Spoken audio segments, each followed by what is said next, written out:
There is a place in southern Minnesota where the land takes a deep breath.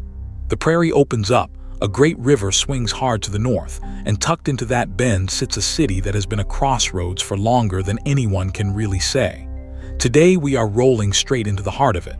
Stone bridges, a working riverfront, a hillside campus, and just beyond the streets, a double waterfall and a herd of wild bison. Welcome to Mankato. Let us go explore.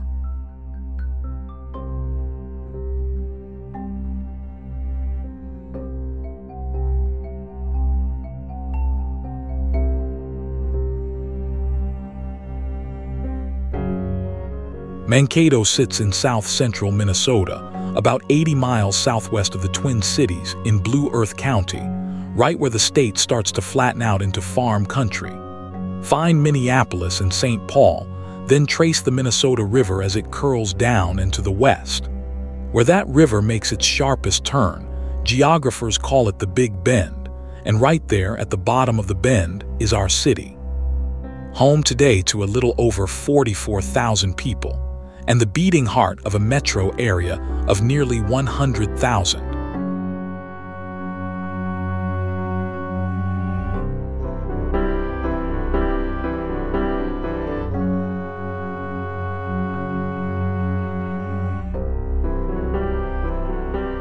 Everything about Mankato starts with water.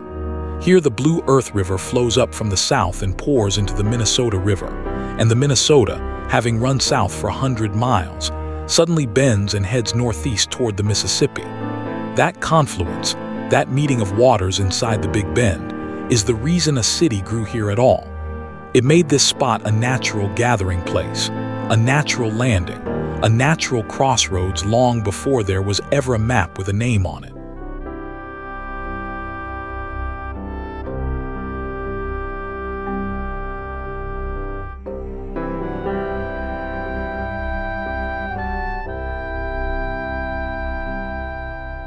And that name comes from the water too. To the Dakota people, the first inhabitants of this valley, the Blue Earth River was Mankato, which is often translated as greenish blue earth. The name pointed to a blue-green clay found in the river valley, a pigment gathered from the banks. So the city carries an old and beautiful idea in its very name, the color of the earth itself where two rivers meet.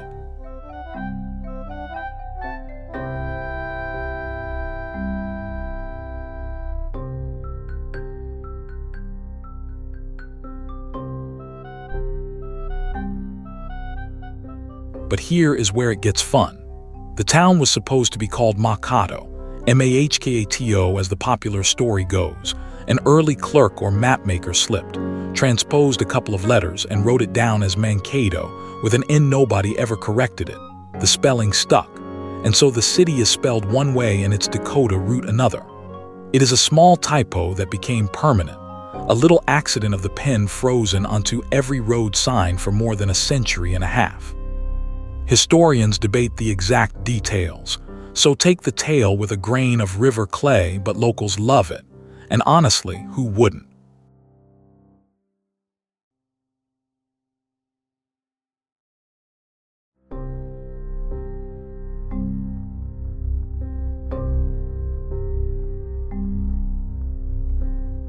The town itself was founded in 1852, when settlers Parsons King Johnson and Henry Jackson staked their claims along the banks of the Minnesota River. The first settlement went in low, down near what is now Sibley Park, right at the confluence. But that ground was swampy and prone to flooding, so the young town picked itself up and moved uphill to firmer footing. A wise early decision that shaped the city you can ride through today.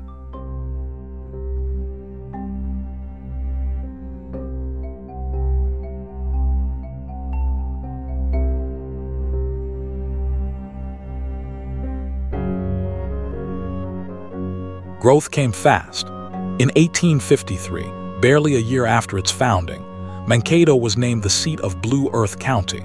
Through the 1850s and 60s it boomed, a raw frontier river town of dirt streets and fresh-cut lumber, filling up with settlers arriving from the east and from across the ocean. many of them German and Scandinavian families who put down deep roots you can still hear in the names around town.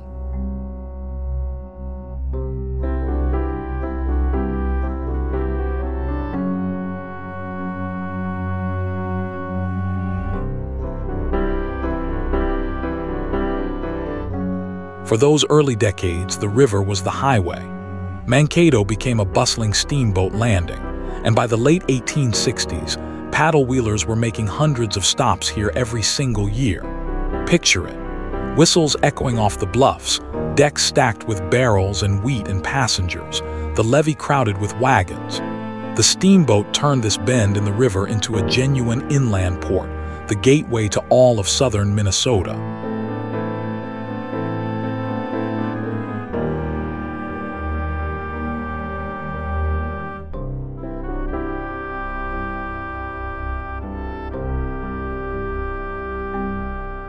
Then came the machines. As railroads arrived and the region's farms poured out grain, Mankato turned into a serious industrial town. Flour mills, foundries, knitting mills, breweries, a bottling plant, farm equipment works. In 1879, a businessman named Rensselaer Hubbard founded the Hubbard Milling Company, which grew into the largest flour mill in southern Minnesota. This was a city that made things, that milled the prairie's wheat and shipped it out to the world.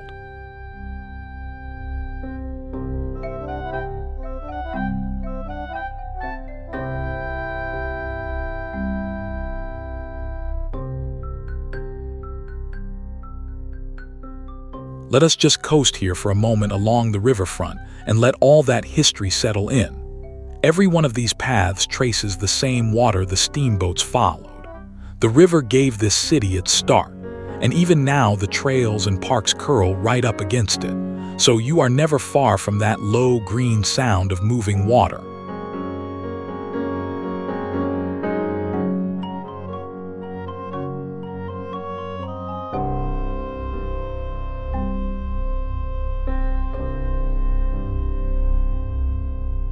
Now here is a secret hiding in plain sight, right under our wheels. This whole valley sits on a band of hard, honey-colored limestone. Quarrymen began cutting it in the 1800s, and it turned out to be extraordinary building stone, a dolomitic limestone rich in magnesium that shrugs off weather and time. The trade name became famous, Kasota stone, also called Mankato stone, quarried right here along the Minnesota River.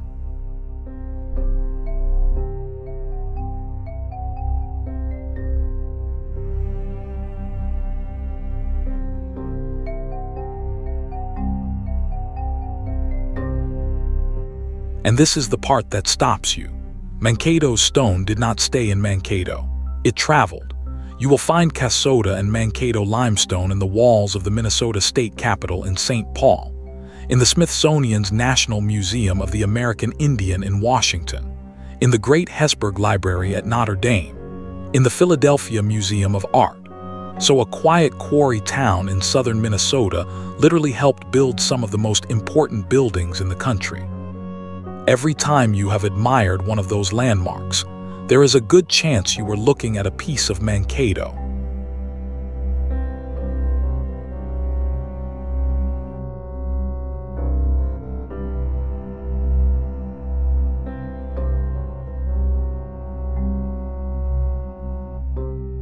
All that industry built fortunes, and the fortunes built mansions.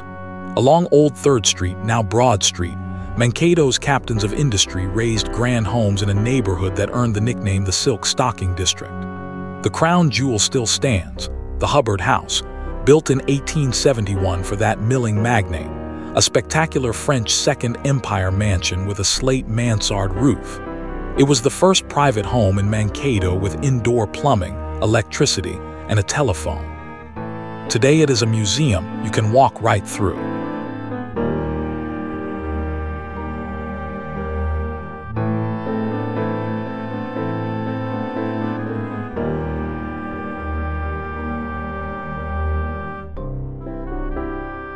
In 1868, Mankato gained the institution that would shape its future more than any factory. It opened as a normal school, a college built to train teachers for the rural schools of southern Minnesota. It began humbly, with a first class of just 27 students who studied tuition-free in exchange for a promise to go teach in Minnesota's schoolhouses. From that tiny beginning, something enormous would grow.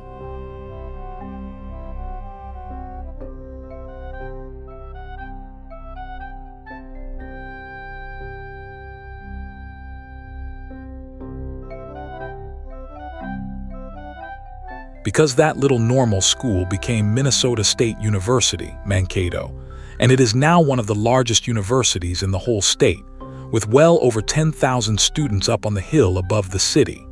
Its teams are the Mavericks, and Maverick hockey in particular has become a genuine powerhouse. The campus gives Mankato its youthful, buzzing energy, a college town wrapped around an old river town, all in one.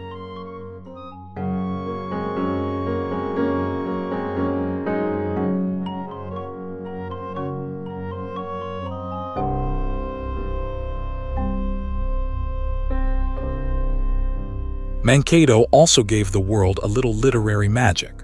A girl named Maud Hart grew up here in the 1890s on Center Street, in a neighborhood tucked below a big hill. When she grew up to become the author Maud Hart Lovelace, she turned her happy Mankato childhood into the beloved Betsy-tacy books, and she renamed her hometown Deep Valley. Two of those real childhood houses still stand side by side on Center Street, restored and open as a museum, so you can literally walk into the pages of the stories.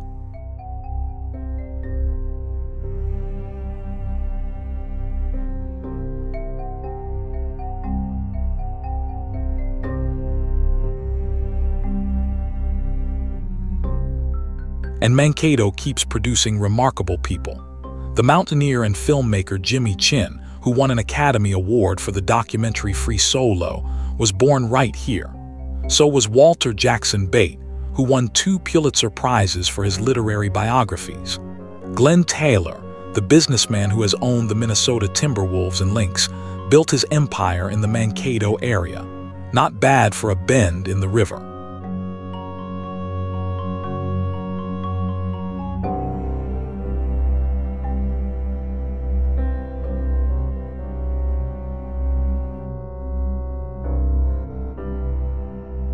All right, we have soaked up the city.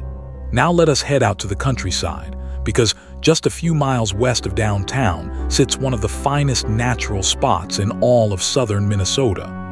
The streets give way to prairie and river bluff, and we are riding toward a place whose name, once again, comes straight from the Dakota language.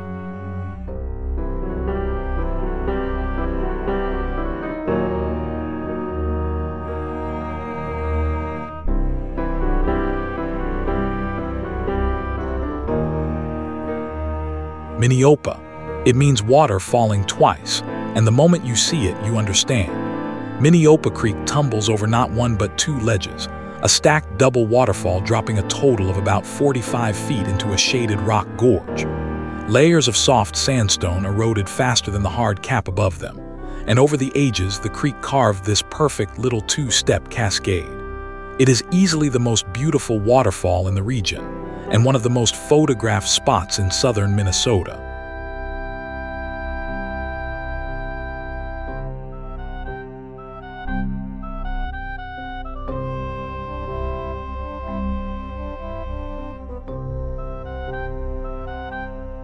People loved this waterfall so much that in 1905, Minnesota set the land aside to protect it, making Minneopa the 3rd oldest state park in the entire state.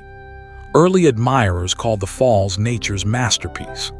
Down in the gorge below the cascade, you can walk right up to the same honey-colored limestone that built the city, exposed here in raw cliffs and cool green shade.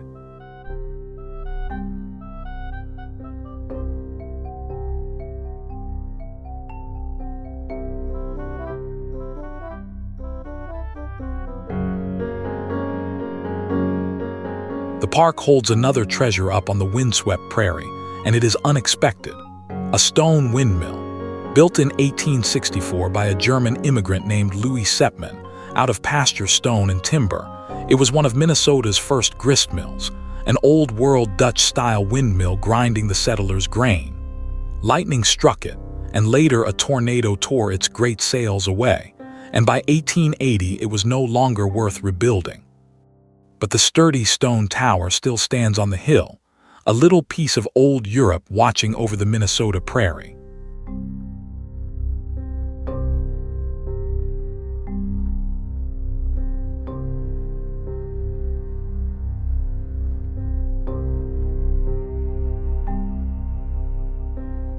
And then there are the bison. In 2015, Minneopa did something wonderful. It brought the American Plains bison back, releasing a herd into a prairie enclosure of more than 300 acres as part of a conservation effort to preserve the genetics of these iconic animals. Today you can take the bison drive and watch them graze the same tall grass their ancestors roamed, right here on the edge of Mankato. Wild bison, a few minutes from a college town, only in Minnesota.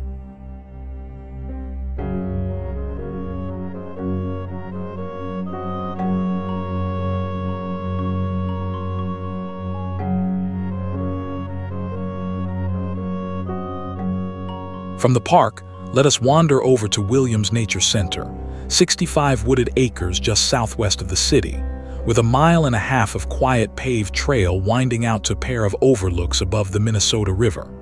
It is the kind of gentle, green place where you might spot a cardinal, or if you are lucky, a bald eagle riding the wind over the valley. Free, open sunrise to dusk, and perfect for exactly this kind of easy roll.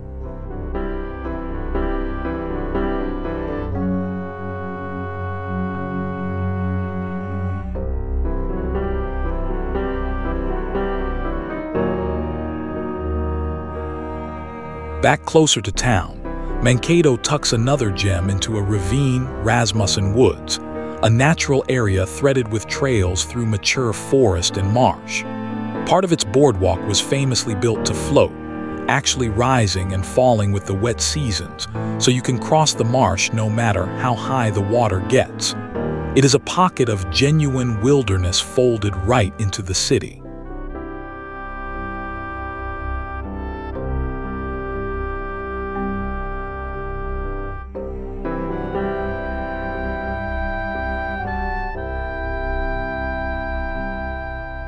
And we come full circle, back down to where the city began. Sibley Park, established in 1887, sits right at the confluence of the two rivers, on that low ground where the very first settlers landed. Over the years, it has held a racetrack, a zoo, a band shell, and it is famous today for its glorious flower gardens. Just across the water lies Land of Memories Park, with campsites and trails right at the meeting of the Blue Earth and the Minnesota. The oldest ground in Mankato is now some of its most peaceful.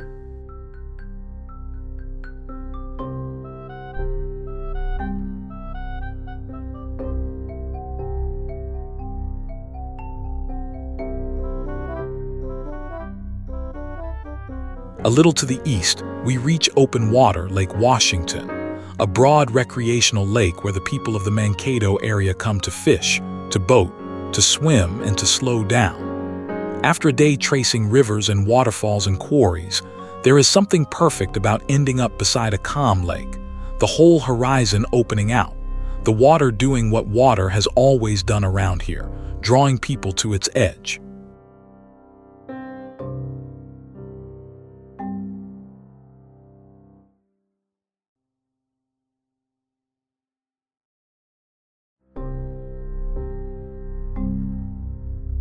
There is one more place we should honor, quietly. Back in the city stands Reconciliation Park, which marks the site of the largest mass execution in United States history, when 38 Dakota men were hanged here in 1862 following the U.S.-Dakota War. Today the site is a place of healing, dedicated to reconciliation between Dakota and non-Dakota peoples, watched over by a great white limestone buffalo, and each December riders complete a long memorial journey to remember. It is a solemn and important part of Mankato's story, held here with respect.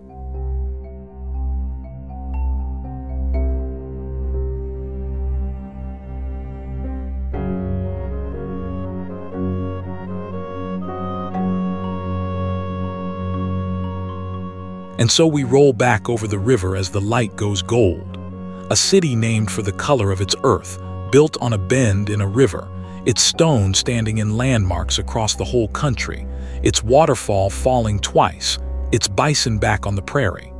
Mankato turned out to be so much more than a dot on the map. Thank you for riding along with me today. If you enjoyed exploring this river city, do hit that subscribe button and join Fru World Explorer, because there is a whole world out there waiting, and we are just getting started. Until the next ride, take care and keep exploring.